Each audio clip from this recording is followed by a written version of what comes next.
Yvette Maynard. I'm pleased to see you all here this evening.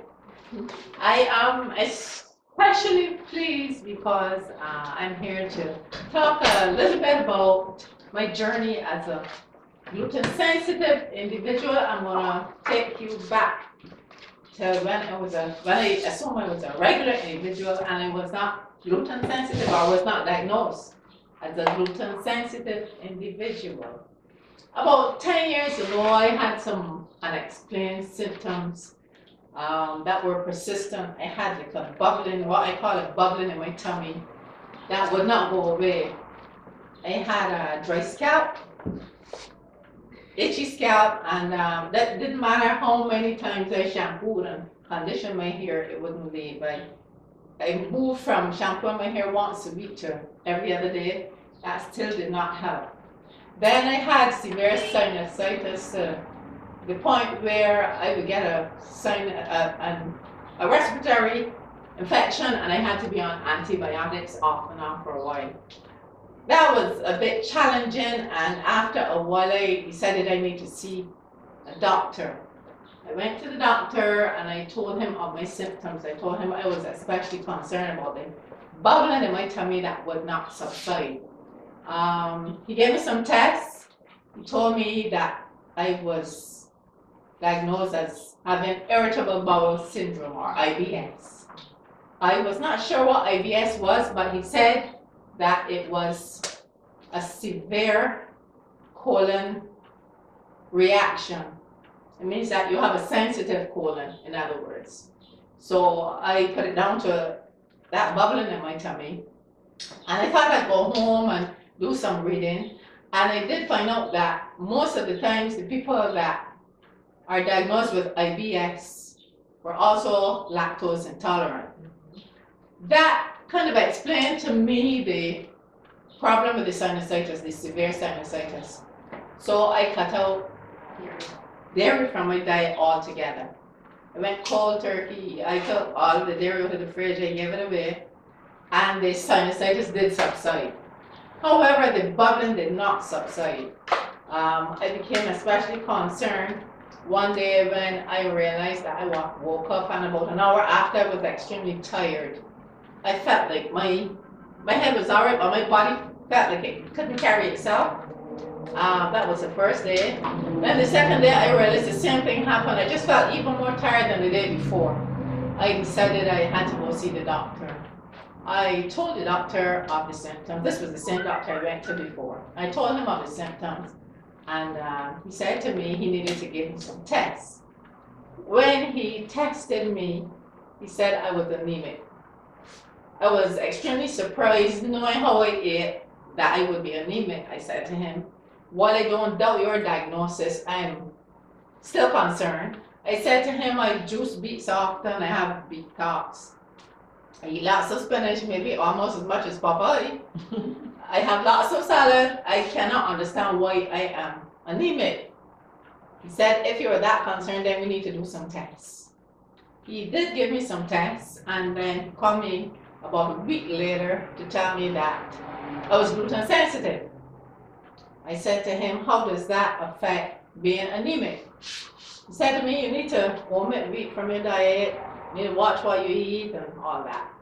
I still was not satisfied, not with the diagnosis, but with what he said. I didn't have enough information to explain to me how I got to the stage where I would be anemic. So I went on the internet. I literally lived there for a couple of weeks. I found out that when you are gluten sensitive, the villi in your small intestines are rubbed down from years of ingesting the gluten, and your body cannot, the small intestines cannot absorb the nutrients from the food you are eating and drinking. And that's where I became anemic. Once I realized that was the case, I then had to find out what I was eating and drinking that was giving me this severe reaction. I realized that when I'm pressed for time, especially for work in the morning, oats was the fastest thing for me. So I could have oats 5 days a week, 7 days a week if I felt it, because I really loved oats. And oats was one of the first things that I realized that has gluten in it, unless you're buying the gluten-free oats. So there was That's one elimination down. Then it was white flour. For all the Bajans in the house, we love Eclipse. I love Eclipse. It broke my heart, but I had to leave the Eclipse alone. Then it was rice, the regular rice. And it went down the line. I had a lot of eliminating to do. It was macaroni, so the macaroni pie was out. And I just went through my refrigerator and took out all the stuff that I realized I couldn't use anymore, and I gave them away. Because for me, if I'm gonna feel so tired that I can't function, it makes no sense continuing eating this stuff.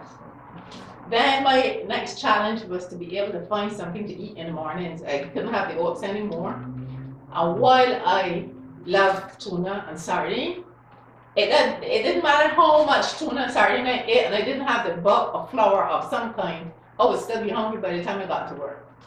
So I went into the supermarket. I used to spend long hours in the gluten-free aisle. At that time, there was very little to buy. So I started making notes. I started documenting what I could use on a daily basis, especially for breakfast, that would hold me at least till maybe 10, 11 o'clock at work. That's where the cassava bakes came in, the pumpkin fritters, and then I had to start getting very creative because I'm passionate about food. I love my food. And once I get hungry and I can't get some food, I get irritable. So I started creating recipes, started creating breakfast items that would tide me over. And that's where the book started to take shape. For breakfast and lunch, it was okay. I could deal with the breadfruit, the sweet potato, the yam, cassava, the soup, those things. But breakfast was always the challenge. Once I could find something that would hold me, like I said, cassava bakes, fish cakes, that sort of thing, I was okay. To go into this supermarket and find everything you want took a lot of time because I find that you need to do a lot of reading. I would always meet people in the supermarket who were challenged. For some reason, whenever I go into the gluten-free aisle, I would meet somebody who was there for the first time. I met a gentleman who was probably in his late 70s with a much younger wife. He had just come from the doctor with a long list of things that he shouldn't have. And once his wife realized that she put him in the aisle, she was gone. And he was there standing frustrated, trying to figure out what he's going to take home. And because of my experience, I was able to assist him. I was able to share with him what he should do and how he should do it. And he seemed a bit more relieved. And I was surprised that he called me a few weeks after to let me know that he was really getting through with his diet. That was even before I had written the book. Then I met another lady who said that from the time she was diagnosed, she had this misconception that gluten-free food tastes bad, it tastes like cardboard. I told her all you had to do is know what you were doing and it wouldn't taste like cardboard. And that's the reason why I created the book again. I have found that since publishing the book, people that purchased the book, quite a few people called me to say they tried this stuff. As I was coming through the airport last week, a lady stopped me and said, "You remember I bought your book?" I said, "Yeah." She said, "We had a girls' night out last week and I did some pumpkin fritters and everybody was surprised that they tasted so good." Then from there, another lady called me. She said she tried the quinoa. She tried it for the first time and she's now off rice and strictly eating quinoa. I have been off rice for a while. That's because I love the taste of the quinoa and I like the fact that it is a protein grain, cooks in 15 minutes, and you can cook it with anything. You cook it, season it just like rice, and it yields just like rice would yield. I have found that as long as you condition your mind that it is something you need to do, it's easy to do. People dread change. A lot of people decide that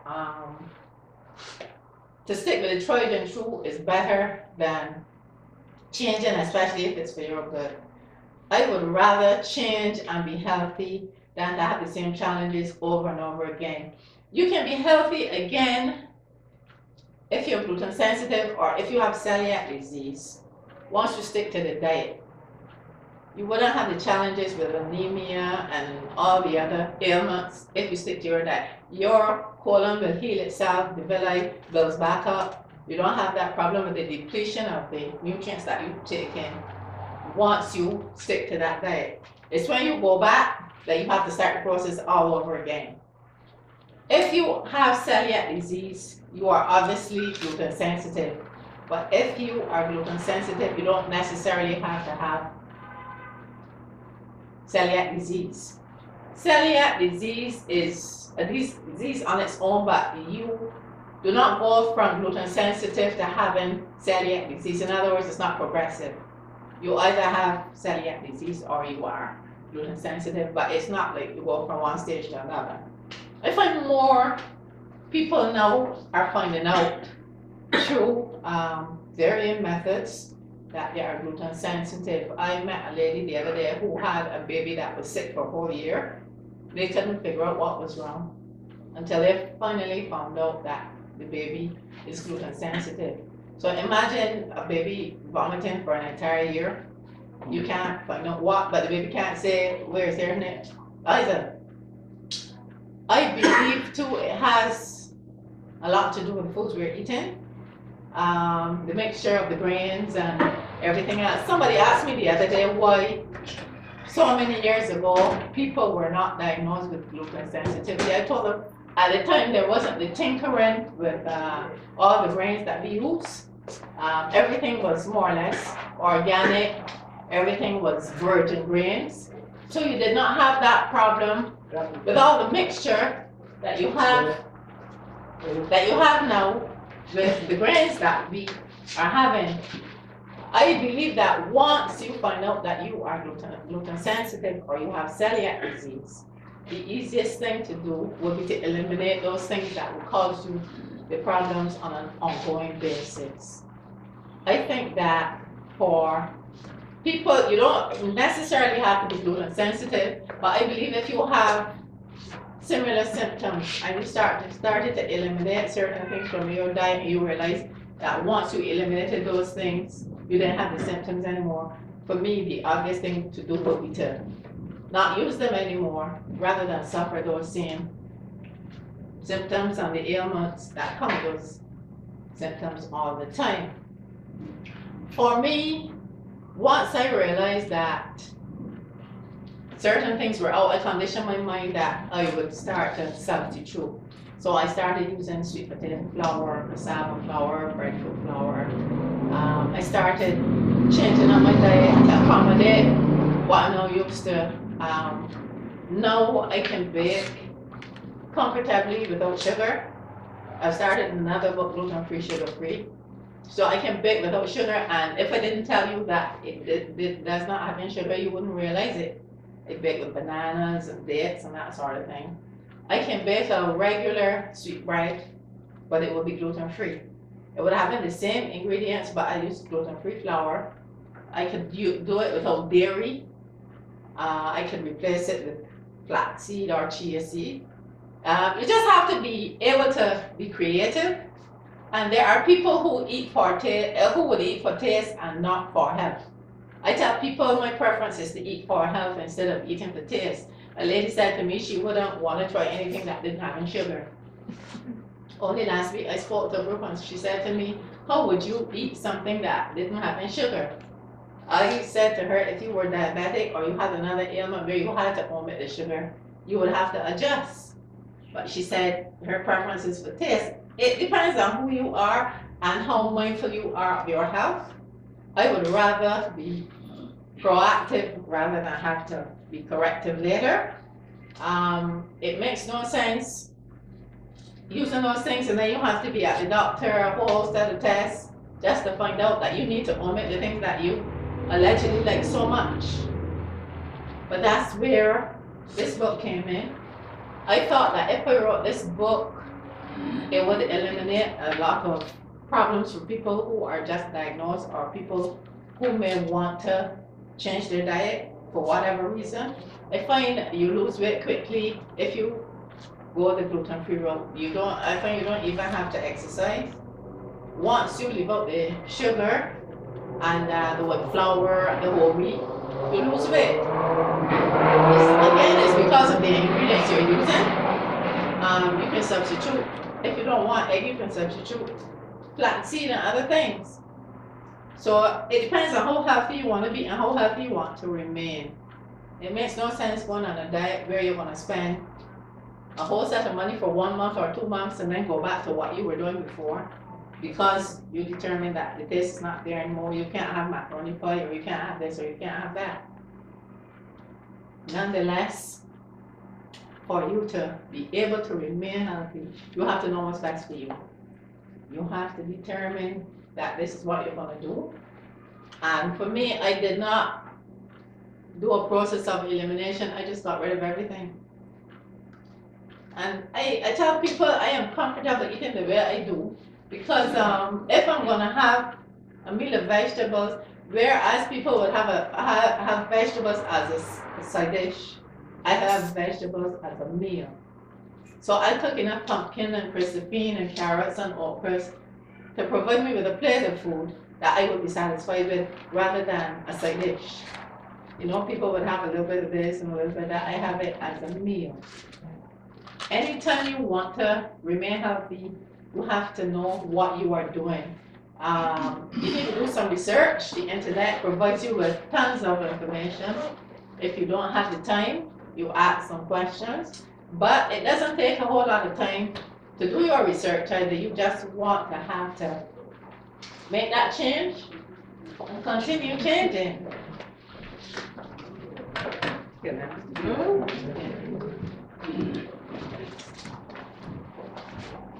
So for anybody who wanted to go on a gluten-free diet, the easiest thing to do was to eliminate wheat in all forms. Eliminate white rice, white flour, whole wheat, oats if it's not gluten-free, but there are gluten-free oats up there, and anything else that would have in spelt. People say that spelt is gluten-free, but it isn't.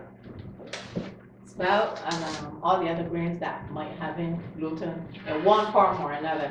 If you're really serious about being gluten-free, you need to change your kitchen as well. If you were in a regular kitchen, cooking with regular flour and rice, using the same utensils, and you really are serious about being gluten-free, you would get rid of those utensils and start fresh. But then you can't be going in between utensils either. You can't be using a cutting board that had sweet bread on it, and then you want to use that same cutting board to make a gluten-free loaf. You're creating cross-contamination, and you're not really helping yourself when you do that. So your best bet would be to eliminate all of your utensils, especially if you're sharing a house or kitchen with somebody. You would have to let them know and let them be mindful of the fact that you need to change all your utensils, especially the ones that are porous, a wooden spoon, a wooden cutting board, plastic containers, all those things that can transfer germs from one thing to another. You eliminate all those, you sanitize, then you have a gluten-free kitchen. But you have to be serious. If you're gonna bring a sweet bread in next week after you sanitize, you're really not doing anything. Any questions? Where are the samples? Actually, Those things that you made at your house when I was those ones that you enjoy, I'm gonna make some before we go back. Promise you that. I made some cassava corn. I expected to see them laid out. Labels. I made some cassava corn 2 nights ago. It lasted about 2 hours maybe.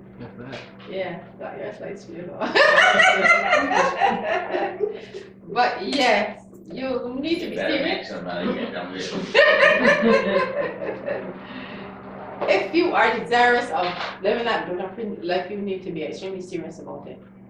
Once you commit, it should not be a process of turning back. You need to be careful where you eat as well. Very few restaurants observe the true rules of gluten-free. If you are operating a restaurant and you said that you were going to do gluten-free stuff, you need to have a dedicated kitchen. Because if you have one kitchen and you're cooking regular stuff in that kitchen and gluten-free stuff in the same kitchen, you're not really serving food for gluten-free people. You're fooling people. For people who don't know, they could go, and especially if some person has celiac disease and they ingested anything with gluten, they could go into anaphylactic shock and die. But there are people who would say they are offering gluten-free food, but don't observe the rules of true gluten-free living. My kitchen is gluten-free because I've never had regular stuff in it. I don't have anybody else in the house with me, so, and if I did, they would have to observe those rules. Yes, Beverly? Good. That's all right, you're here. I've had gluten-free macaroni. Mhm. What I noticed about it, though, when you cook it, unlike regular, it clumps. What can you put? A little oil in the water. A little oil. Yes. There ain't gluten-free rice. No, there isn't gluten-free rice, but you can use brown rice. That has more nutrients in it than the regular rice. Like, what Well, they call basmati rice. basmati rice is good, yes. But you can use quinoa. Have you ever cooked quinoa? Tiny, tiny little grain. It's about the size of a, you know the size of a sailing seed? It's about that. You cook it just like right, you season it just like right. I cook it with Barnabas, I love Barnabas, so I cook it with green peas and You Barnabas. have that in the book. Quinoa, yes. Yeah, I cook it with peas and rice. Or I saute some vegetables with it. But it tastes just like rice once you season it that way. You can use it as a porridge as well. But my preference is to season it as a full seasoning rice. And it comes out crumbly just like rice would. Once you follow the instructions. 1 cup of quinoa to 2 cups of water. Pardon? Once you implement it with water. No, 2 cups of water to 1 cup of quinoa. And that's it. One boil up. Turn it off, turn it down, and that's it. It steams by itself. And it's very nutritious, very nutritious. It's rich in fiber, protein, and it's a healthy alternative. Quinoa is good, it tastes good. It does, yes. It does. But some people use it as a dip. Yes. That's Yeah. very handy. I love it. I could eat quinoa every day. What? I don't know. Regards to meats. One more. Alternatives. Well, I use Belgian black belly lamb, turkey, and chicken. I use fish as well. I don't use beef. But I do not eat carbohydrates with protein. So I wouldn't have meat and rice. I wouldn't have meat and potatoes. I have meat and vegetables or meat and salad. And I would have my carbohydrates and vegetables or carbohydrates and salad. But I don't have carbohydrates and meat together. I don't know what Yes, you got pork. I don't eat pork. I don't buy pork. You know, they can get that one. I know, most men love pork. It's gonna be hard. It's gonna be hard? Most men love pork. Sunday before pork. That's not necessarily true. It will still be Sunday. Pork Sunday. It would be a pork Sunday, yeah. I got thinking about that one. I would train the rest, but I got thinking about the pork. Big snow, big deal. Barbecue. And sauce on a Saturday. I don't do the sauce so regular. I got some pork chops for tomorrow.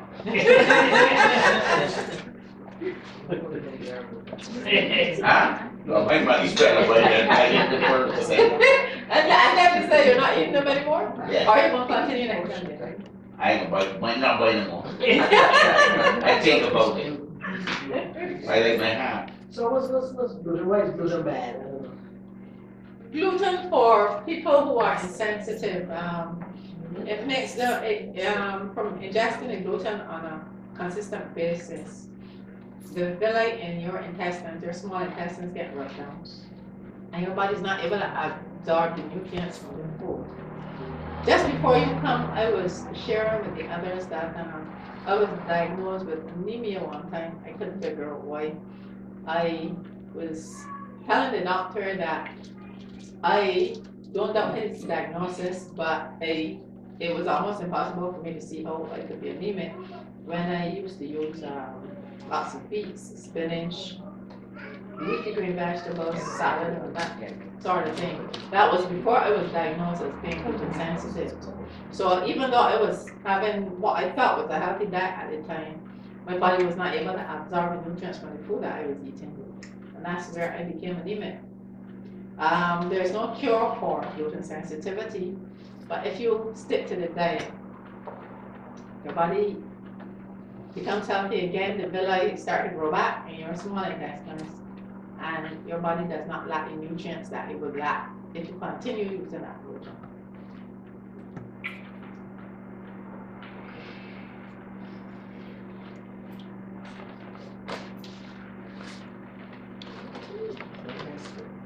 Any other questions?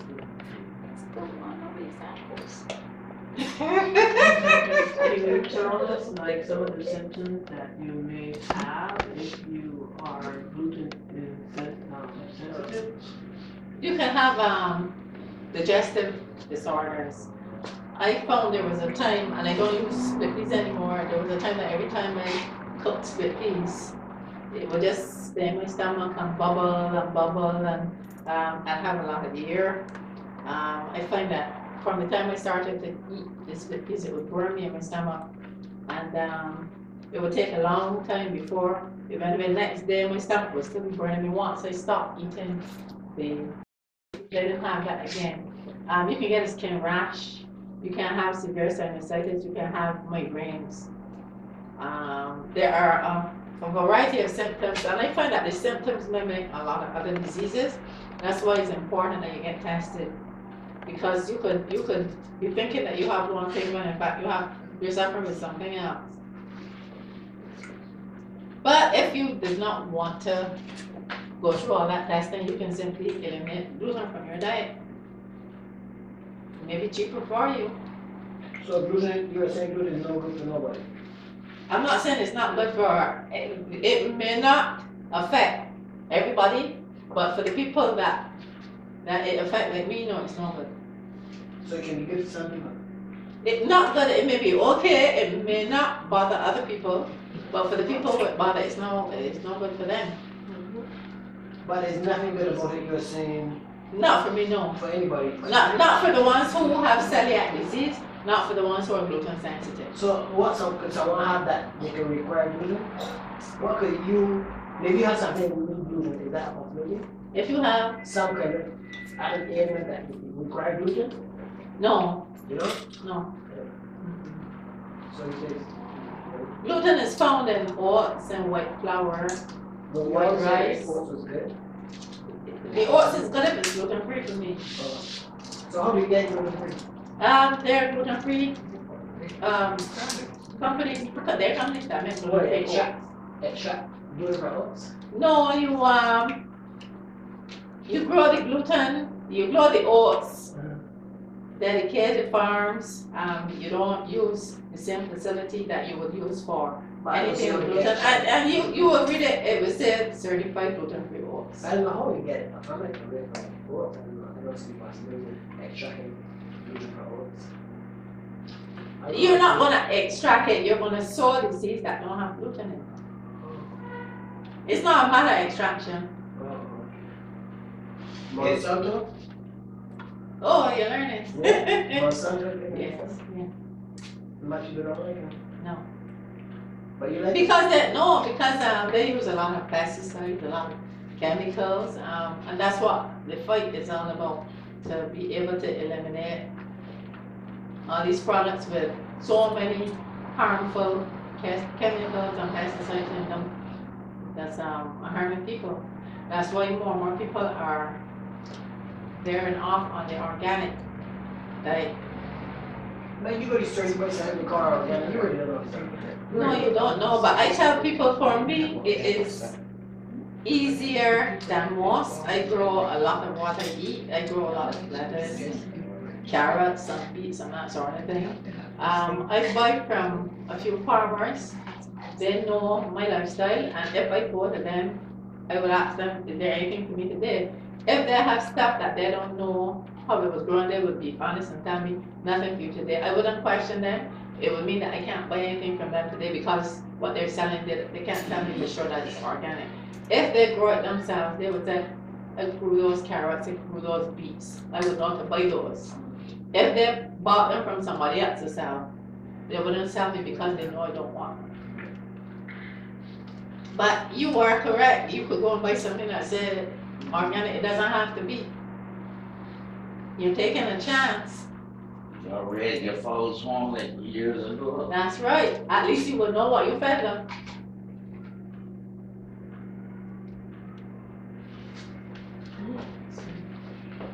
I'm making the folks here. Like, no, and the lid with a hand with a heart. And you will have some organic eggs. Nice bright orange yolk. Early in the morning. Any other questions from anybody else? No.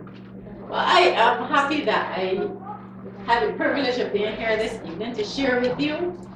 I hope that I have assisted in some way, shared some sort of information that will enlighten you to what gluten is, what gluten sensitivity is, and the gluten don'ts of living a gluten sensitive or a life with celiac disease, whichever.